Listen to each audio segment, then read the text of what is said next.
Hello friends, आज हम आयुर्वेद के अकॉर्डिंग व्याधि को मतलब बीमारी को उत्पत्ति करने वाले कुछ इंपॉर्टेंट कारणों के बारे में डिस्कस करेंगे।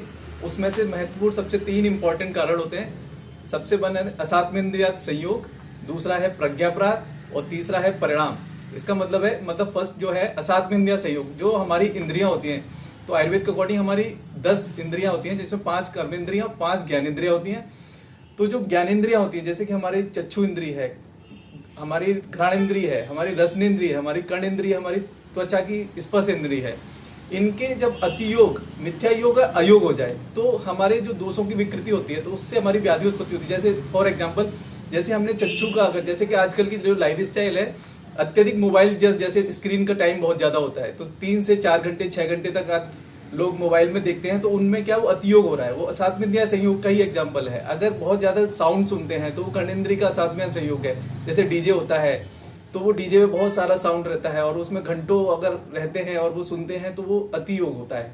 ऐसे ही बहुत सारा एक्सेसिव कोल्ड में रहने हैं, एक्सेसिव हॉट में रहना है। जैसे भी अगर ठंडी का भी मौसम है, तो अगर बहुत ज्यादा अगर हम लोअर में रहते हैं, परमानेंट हीट में रहते हैं, तो हमारी स्पर्श इंद्रिय का वो असात्मेय संयोग है। क्योंकि नेचुरल रहने के लिए हमें अपनी बॉडी को भी नेचुरल एनवायरनमेंट से कांटेक्ट में रहना बहुत जरूरी है। जैसे ठंडी है तो वो ठंडी को भी बॉडी को फील होना चाहिए। ऐसा नहीं है कि हमने बहुत ज्यादा उसको आर्टिफिशियल तरीके से हमने उसको गर्म कर लिया है। तो अगर जैसे गर्मियों में हम आर्टिफिशियली उसको एसी के द्वारा बहुत कोल्ड में रहते हैं और परमानेंट 24 घंटे हम कोल्ड में रहते हैं, तो ये इससे बीमारी होने के चांसेस होते हैं। तो ये एक बहुत बड़ा कारण है जिसको हम बोलते हैं असात्मेन्द्रियात संयोग। दूसरा है प्रज्ञापराध।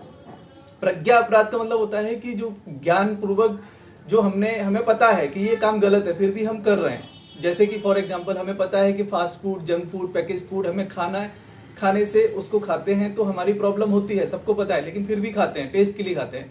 तो ये हमारा एक प्रज्ञा अपराध है। जैसे दूसरा कारण है कि बहुत ज्यादा एक्सेसिव मीठा खाते हैं, जान रहे हैं मीठा खाने से प्रॉब्लम होती है, फिर भी हम शुगर का एक्सेसिव इंटेक कर रहे हैं, तो वो भी एक हमारा प्रज्ञा अपराध है। दूसरा, पता है कि हमको किसी को बहुत ज्यादा हम झगड़ा करेंगे, क्रोध करेंगे, तो ये मानसिक विकार उत्पन्न होंगे उससे, ये भी हमारा प्रज्ञा अपराध है। और बहुत सारे हम जानबूझ के जो हमारी अनभिज्ञता, जैसे बहुत सारे हमने पता है कि हमें कुछ काम करने, जैसे कि हमारा सिगरेट है, बीड़ी है, तम्बाकू है, एल्कोहल का एक्सेसिव इंटेक है, बहुत सारे ऐसे काम है जो हमें पता है। जैसे सिगरेट के डब्बे पे लिखा होता है कि cigarette smoking injurious to health, cause cancer, सब कुछ लिखा होता है, फिर भी लोग करते हैं। तो ये प्रज्ञा अपराध है, जानबूझ के जो हम अपराध कर रहे हैं। तो इससे हमारे बॉडी में जो असाम्यता उत्पन्न होगी और उसकी वजह से बहुत सारे रोग उत्पन्न होंगे।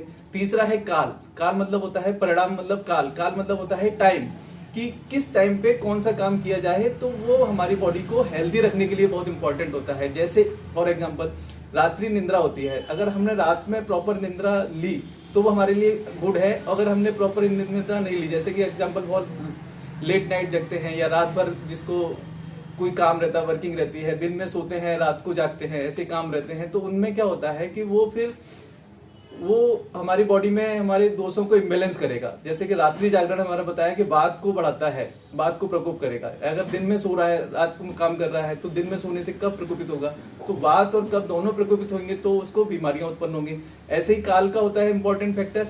जैसे कि टाइम ऑफ इंटरवल, जैसे खाने का टाइम होता है, तो वो काल पे खाना खाना है। तो अगर काल, जैसे आयुर्वेद में बहुत अच्छा एक सूत्र आया हुआ है कि काल भोजन आरोग्य ग्रहणम, अगर काल पे भोजन करते हैं तो यही अपने आप में एक आरोग्य करने का एक बहुत बड़ा कारण है, मतलब हमारी आरोग्यता का कारण है, हेल्दी रखने के लिए कारण होता है। तो काल का भी ऐसे ही। तो तीनों फैक्टर का अगर हम नियमित और अच्छे तरीके से अगर पालन करें, उसको हम अगर फॉलो ना करें, यानी कि असात्मेन्द्रिय संयोग ना करें, प्रज्ञा अपराध ना करें, और हम उसको काल को, हम किस काल में क्या काम करना होता है, अगर वो तरीके से हम फॉलो करते हैं, तो ये भी तीनों फैक्टर को मेंटेन रखने से हमारी बॉडी हेल्दी रहेगी। ठीक है, थैंक यू, धन्यवाद।